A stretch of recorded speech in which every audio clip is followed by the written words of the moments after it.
नमस्कार। Teaching junction में आपका स्वागत है। आज हम बात करने वाले हैं सीबीएसई की तरफ से आई एक बहुत ही शानदार भर्ती के बारे में। ये पद हैं असिस्टेंट प्रोफेसर और असिस्टेंट डायरेक्टर के। और जानते हैं इसकी सबसे खास बात क्या है? इसके लिए सीधे पोस्ट ग्रेजुएशन के बेस पर अप्लाई किया जा सकता है। नेट की भी कोई ज़रूरत नहीं है। तो अगर टीचिंग या एकेडमिक फील्ड में करियर बनाने का सोच रहे हैं तो ये मौका बिल्कुल भी हाथ से नहीं जाने देना चाहिए। चलिए इस वैकेंसी को ज़रा डिटेल में समझते हैं। सबसे पहले तो ये समझ लीजिए कि ये कोई मामूली वैकेंसी नहीं है। ये ग्रुप ए के पद हैं जो सरकारी नौकरियों में एक बहुत ही ऊंचा और प्रतिष्ठित लेवल माना जाता है। और सबसे बड़ी बात, इसके लिए सीधे पोस्ट ग्रेजुएशन के बाद ही अप्लाई करने का दरवाज़ा खुल जाता है। तो आखिर ये एक सुनहरा मौका क्यों है? देखिए, पहली बात, ये पूरी तरह से पोस्ट ग्रेजुएट डिग्री पर आधारित है। दूसरी और सबसे बड़ी राहत की बात, इसमें एलिजिबिलिटी के लिए नेट या स्लेट जैसी कोई शर्त नहीं है। साथ ही किसी भी तरह के पुराने एक्सपीरियंस की भी ज़रूरत नहीं है। और जैसा कि मैंने बताया, ये बहुत ही प्रतिष्ठित ग्रुप ए के पद हैं। इस पूरी जानकारी को और अच्छे से समझने के लिए हम इसे कुछ हिस्सों में देखेंगे।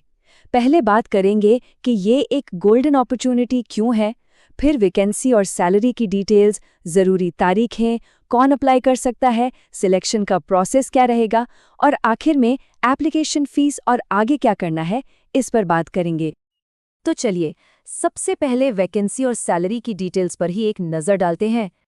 असिस्टेंट प्रोफेसर और असिस्टेंट डायरेक्टर के लिए कुल मिलाकर 27 वैकेंसीज हैं, जिन्हें 3 अलग-अलग डिपार्टमेंट्स में बांटा गया है: एकेडमिक्स, ट्रेनिंग और स्किल एजुकेशन। आप देख सकते हैं, हर डिपार्टमेंट में अलग-अलग कैटेगरीज जैसे एससी, एसटी, ओबीसी, ईडब्ल्यूएस और जनरल के लिए सीटें रिजर्व्ड हैं।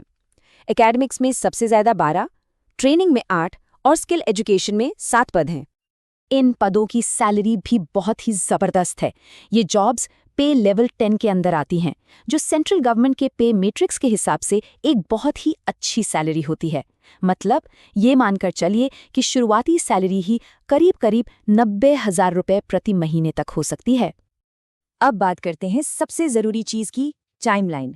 इन तारीखों को कहीं नोट कर लीजिए क्योंकि अप्लाई करने के लिए समय बहुत ज़्यादा नहीं है। ऑनलाइन एप्लीकेशन 2 दिसंबर 2025 से शुरू हो जाएंगे और फॉर्म भरने की आखिरी तारीख है 22 दिसंबर 2025, वो भी रात 11:59 तक। तो मेरा तो यही सुझाव है कि आखिरी तारीख का इंतज़ार बिल्कुल न करें। चलिए, अब ये देख लेते हैं कि इन पदों के लिए कौन-कौन लोग अप्लाई कर सकते हैं। यहाँ पे जो सबसे ज़रूरी क्वालिफिकेशन है वो है पोस्ट ग्रेजुएट डिग्री। और अच्छी बात ये है कि ये डिग्री किसी भी सब्जेक्ट में हो सकती है, बस कम से कम 55% मार्क्स होने चाहिए। जी हाँ, आपका सब्जेक्ट कोई भी हो, आप अप्लाई कर सकते हैं। यहाँ पर इसेंशियल यानी ज़रूरी और डिज़ायरेबल यानी वांछनीय क्वालिफिकेशन के बीच का फ़र्क समझना बहुत ज़रूरी है। देखिए, 55% मार्क्स के साथ पोस्ट ग्रेजुएशन और 30 साल की एज लिमिट, ये तो इसेंशियल है, मतलब इसके बिना फॉर्म ही नहीं भरा जा सकता। वहीं दूसरी तरफ बीएड, एमएड, नेट स्लेट या पीएचडी जैसी डिग्रियां डिज़ायरेबल हैं।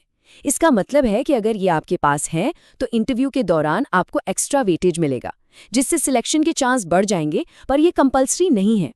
अप्लाई करने के लिए जो मैक्सिमम एज लिमिट है वो 30 साल रखी गई है और इसकी गिनती 22 दिसंबर 2025 के हिसाब से होगी। हाँ, सरकारी नियमों के मुताबिक अलग-अलग रिजर्व्ड कैटेगरीज को उम्र में छूट भी दी गई है। SC/ST को 5 साल, ओबीसी को 3 साल और सभी महिला उम्मीदवारों को 10 साल की छूट मिलेगी। आइए अब सिलेक्शन प्रोसेस को समझते हैं, जो कि इस भर्ती का सबसे अहम पड़ाव है। सिलेक्शन का जो पूरा प्रोसेस है वो 3 स्टेज में होगा। पहला स्टेज है टियर 1 एग्जाम, जो कि एक स्क्रीनिंग टेस्ट होगा। जो लोग इसे क्लियर करेंगे वो देंगे टियर 2 का मेन एग्जाम, जिसमें ऑब्जेक्टिव और डिस्क्रिप्टिव दोनों तरह के सवाल होंगे। और आखिर में टियर 2 की परफॉर्मेंस के बेस पर कैंडिडेट्स को 30 नंबर के इंटरव्यू के लिए बुलाया जाएगा।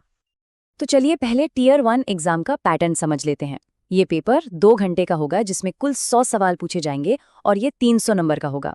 इसमें current affairs, reasoning, maths, general Hindi, general English और बेसिक कंप्यूटर नॉलेज जैसे सब्जेक्ट से सवाल आएंगे। मार्किंग स्कीम को समझना बहुत ही ज्यादा जरूरी है। हर सही जवाब के लिए आपको मिलेंगे 3 नंबर, लेकिन हर गलत जवाब के लिए 1 नंबर काट भी लिया जाएगा। इसका सीधा सा मतलब है कि इस एग्जाम में नेगेटिव मार्किंग है, तो जवाब देते समय बहुत सावधानी रखनी होगी। आखिर में बात करते हैं एप्लीकेशन फीस और आगे की प्रोसेस की। एप्लीकेशन फीस की बात करें तो जो लोग जनरल, ओबीसी और ईडब्ल्यूएस कैटेगरी से हैं, उनके लिए टोटल फीस 1750 रुपये है। वहीं एससी, एसटी, पीडब्ल्यूबीडी, सभी महिला उम्मीदवार और एक्स सर्विसमैन, इन सभी के लिए सिर्फ 250 रुपये की प्रोसेसिंग फीस लगेगी। इन्हें एप्लीकेशन फीस से पूरी तरह छूट दी गई है। तो इस पूरी जानकारी के बाद सवाल अब यही है, क्या इस सुनहरे मौके का फायदा उठाने के लिए तैयारी शुरू कर देनी चाहिए? ये सीधे पोस्ट ग्रेजुएशन पर आधारित एक बेहतरीन मौका है जिसे बिल्कुल नहीं गंवाना चाहिए। तो दोस्तों, ये थी सीबीएसई भर्ती 2025 से जुड़ी पूरी जानकारी। अगर आप इसके लिए एलिजिबल हैं तो इस मौके को हाथ से बिल्कुल मत जाने देना। अप्लाई करने के लिए ऑफिशियल वेबसाइट का लिंक डिस्क्रिप्शन में दिया गया है। अगर ये जानकारी आपको पसंद आई हो तो इसे लाइक और शेयर जरूर करें और चैनल को सब्सक्राइब करना ना भूलें ताकि हर नई जॉब अपडेट आपको सबसे पहले मिल सके। धन्यवाद।